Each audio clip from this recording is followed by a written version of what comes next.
Hey guys, how's it going? This is AleXarcs, and today I'm bringing you some more Destiny.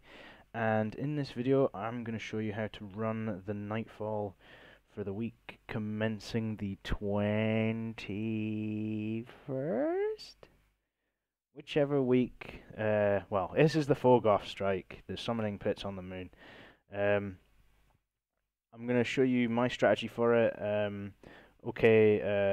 In a future strike on this level, the modifiers may be different, and I may put out a separate video, but I think the Nightfall strikes in general just require a totally different strategy, so if anything, this will show you a strategy.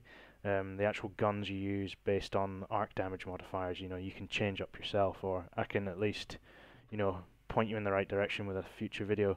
However, this is this week's one. As I said, summoning strikes on the moon, summoning pits on the moon, with Thaaaaaaaaannks at the end. Lovely Thaaaaaaaaannks. And the modifiers for this one are the epic modifier.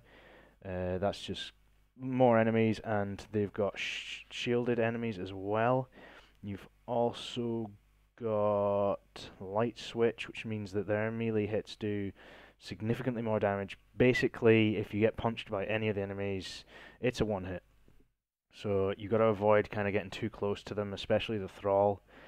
The other modifier is angry, which means enemies cannot be staggered.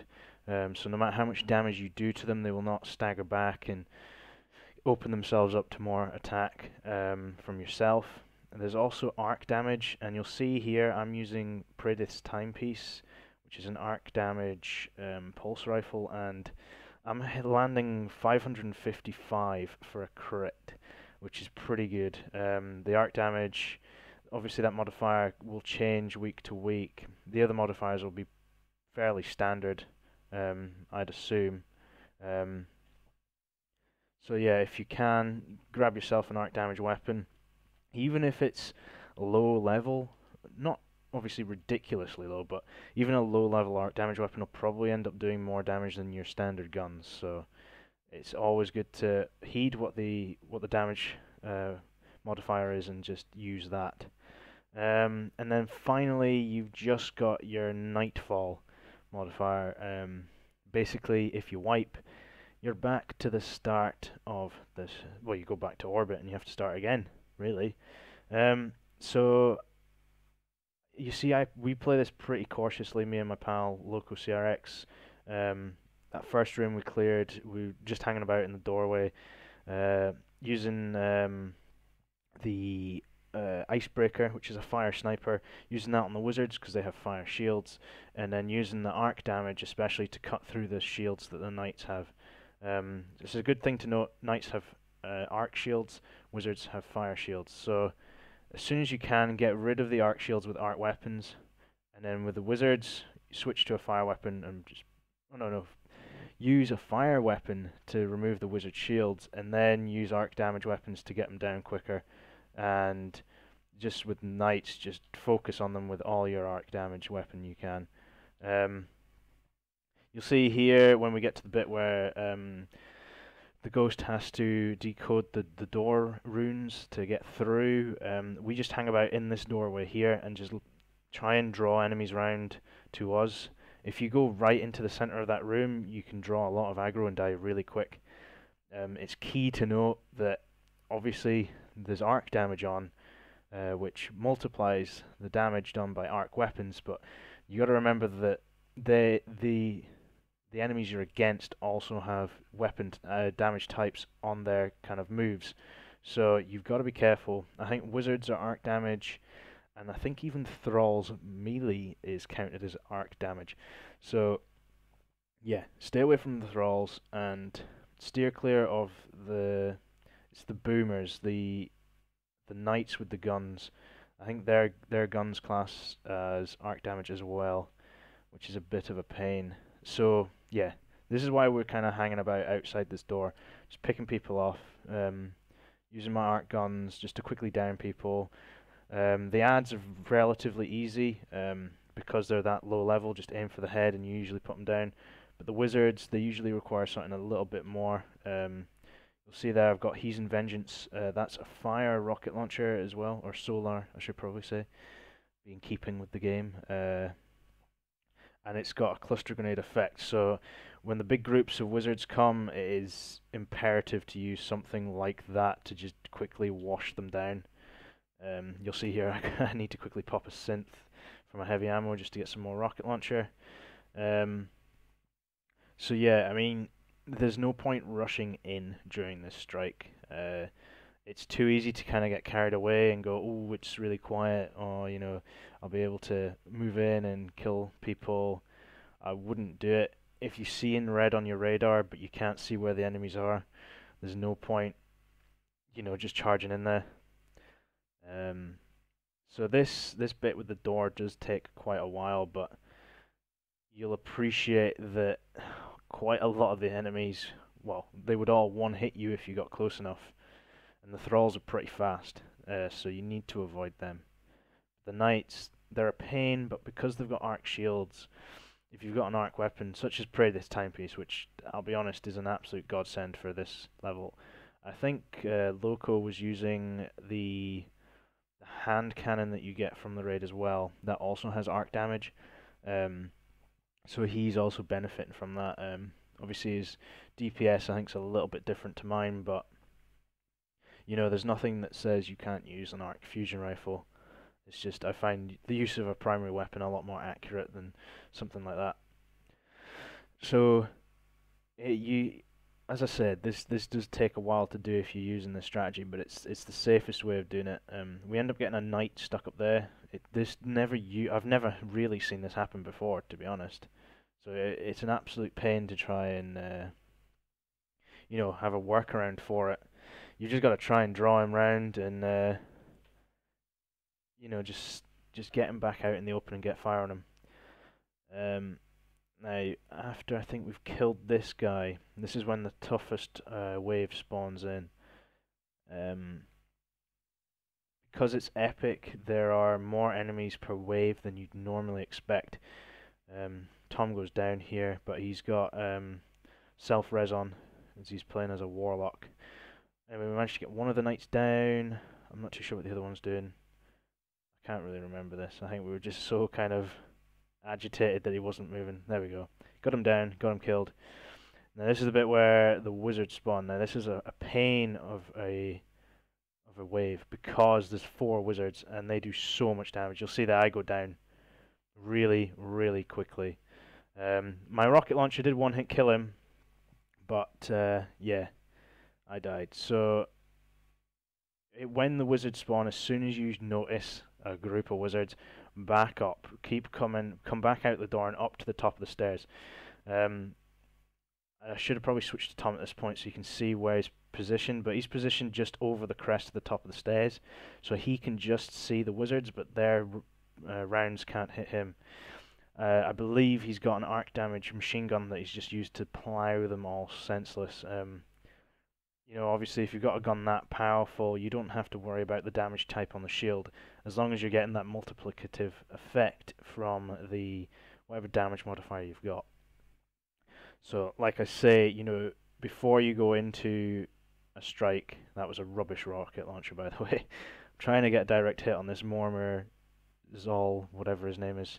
You'll see there, pop the shield, and I get quite a fair bit of damage on him. I think he actually died. Did he? I'm not too sure. Something happened. No, he's still alive. He died this time, though. He died. So yeah, you just got to pay attention before you enter the strike, the Nightfall, just as to what modifiers are on, and then just tune your gear towards getting the most out of that. You know, obviously, like I said, even though this guy's got a fire shield, you still might be more pertinent using an arc damage weapon, because you know that shield could come off pretty quick anyway. So yeah, we managed to clear that room, and now we're just moving through to the next area. Well, after I've collected all my engrams and stuff, got to get those green weapons, man. Level 20, well, it was level 28, 29 at the time. This was before I got all my raid gear and became level 30. First thing I do on a Tuesday is run the Nightfall, because then you get that XP boost on everything you do. So that's the way I like to roll it. So yeah, heading back down further towards the summoning pits, you get to this circular room now. In this strike, you'll have a yellow knight at the top end and an ogre. I can't remember whether the ogre is also an ultra. But I mean, Tom's got patience and time, or local CRX, I should say, which is an arc damage sniper. So he's dealing extreme amounts of damage with that thing. Once again, it's just being smart, seeing what modifier is on for the damage type, and then just working for that. Yeah, it's worked in our favor. We're now going further in.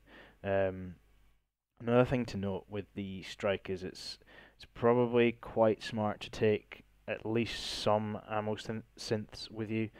I know there has been some strikes that have the juggler effect on, which basically means you don't get any ammo for the gun you are using.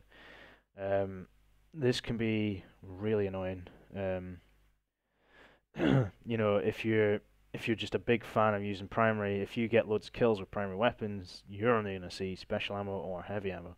So you've got to be able to have the range to kind of switch about, use different guns. You just need to keep an eye out for that modifier, because ammo can be really tight when that's on, and synths are so helpful. I didn't initially, get into them, but when you start doing the raids, you appreciate how helpful they really are. Because sometimes you're not in a situation where you can actually run about and get ammo. You are almost planted in a small area of the map, and you need to just be able to get ammo, there and then, basically. So synths are your way to do that. Obviously, you've got to be smart about it. You've got a 5-minute cooldown on them, so you can't just keep popping and popping and popping. You're gonna have to wait. If you're sensible about it, synths are the way to go, especially for the raids. I don't know if it's even possible to raid without synths. In fact, it's one of the stipulations when me and Loco are raiding that people go to the tower first and pick up what they need, especially synths. So anyway, we're in the circle of the Hellmouth. We're just fighting our way around at this point. It's not too hard. You'll see there that once again Loco's using patience and time, that arc sniper, and he almost basically one-hits the knights. They've got arc damage shield, and then, well, they're ultras, so they've got the yellow health bar.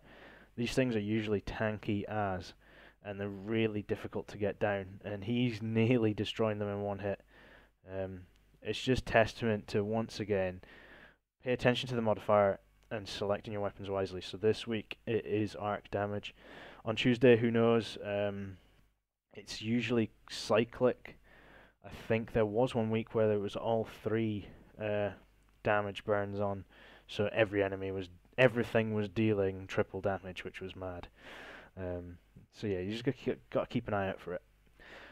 So anyway, we're getting towards the end of the strike now, and 13 minutes in, not too bad, seeing as the strategy has been pretty defensive. This time we do take it slow going into the Fogoth room. So we hang back here initially just to clear the ads that has line of sight on us. One of our problems by using a strategy where we camp in this room is that there's a shrieker that spawns behind you. It's pretty dangerous. It's an enemy that only has about 2 or 3 locations in the entire game. I'm not too sure what it's about or why, but it's just annoying. So anyway, we make a break for it into the room, and this is the position I go to sit in. Now, most people know about this spot. It would be fair to say it is kind of a glitch spot, but I don't sit in the actual glitched location. I sit up and out a little bit so I can crouch and shoot and do stuff. Now, the interesting thing about this location is if I'm in this rock here and Tom is basically sitting where he is there, the ads behave really weirdly. It's not as if I become invisible to them and they all magnetize to Tom. they just kind of look at me and realize they can't get to me, and Tom just wipes them off. So what happens here is when the ships spawn on the left-hand side of the screen on the balcony, all the ads move round and sit on the lower edge of that balcony. You'll see it in a minute, I think. Tom's just having a wee fight on his hand with all the knights. So basically what this does is this just de-aggroes the ads, basically, once we've got this initial wave done. So, you know, doing it single player, I'd have probably taken it a lot slower coming into this room, try and clear as much as possible, and then move to this location, and then try and release Fogoth from this position. You know, with two people, just work the strategy that me and Loco are doing here. One person sits up on this rock, the other person sits under that ledge on the right and just shoots through and kills everything. You know, it's the best thing to do for this, because there are several waves that do spawn in, and if there's no one in this location and not sitting in the location Loco is, the ads just rage, and it becomes very difficult to kind of clear all the waves of ads. However, if you're in these positions, they don't aggro onto you so much at all. You know, it makes it really quite easy to just focus on Fogoth and not have to worry about taking out all these annoying acolytes and stuff. I mean, as you can see, they die really easily, but once again, they're doing significant damage because they're buffed as well, so you just got to think about that. So anyway, Fogoth is now released. You can see that ship coming in on the left-hand side. I'm popping a synth, as you can see, just for my primary. Now the ship, I'm always curious because I know they can fire rounds, like rocket rounds out. So I just try and hide from them. See, it has dropped ads. Whether they're all dead or they're just sitting down on that balcony, I don't know. But basically, from this position, you can pull Fogoth's aggro, and then what Loco will do is pop out and get a good few rounds on him and get him down. And then Fogoth will change who he's targeting, and then I can pop up and start firing rounds at him. You know, if you've got mics, this is a really good strategy. Just, you know, take it in turns to take his rage. He'll just focus on me behind the rock even though he can't hit me, and then that gives Tom a chance to just line up some shots with his MG and do some severe damage. So yeah, if you're doing this solo, you're just going to have to try and bide your time and pop out every now and again when Fogoth's not looking. It is a little bit more difficult, but I'll be honest, I don't know why you'd want to run the Nightfall Strike solo. It'd be madness, but it's not impossible. It is easily doable. So yeah, for those of you that don't know, his crit spot is this kind of little glowing bulge on his belly. That's why we're kind of aiming just under his big chin. So you'll see I'm getting 278 a crit, and you know, it's quite a high rate of fire gun. I think at this point Tom was using his MG that does arc damage, so that'll be landing at least 500-600 a crit probably, because MGs have got quite a lot of impact. And you can see he's going down pretty quick, in all fairness. You know, for it being epic, you can see some thralls actually just haven't gone down on that left-hand side. But you don't see them again. You can see every time I pop out of ADS, my radar is lit up red on that top left-hand edge. But there we go, we get him down, and I have a little dance. I know that's a bit of a cheese strategy I've just shown you, especially for the entire Nightfall, but it's kind of what you've got to do. You've got to be careful. You can't just go running in, and well, if you do, you die. So yeah, I hope this has been helpful to anyone that's stuck on this. I'll be doing more videos on the future Nightfalls. You know, please leave a like and a comment, and you know, please subscribe. You know, to keep up to date with all my goings on and any news and just helpful hints and stuff for Destiny. yeah, I'll catch you guys later. Bye.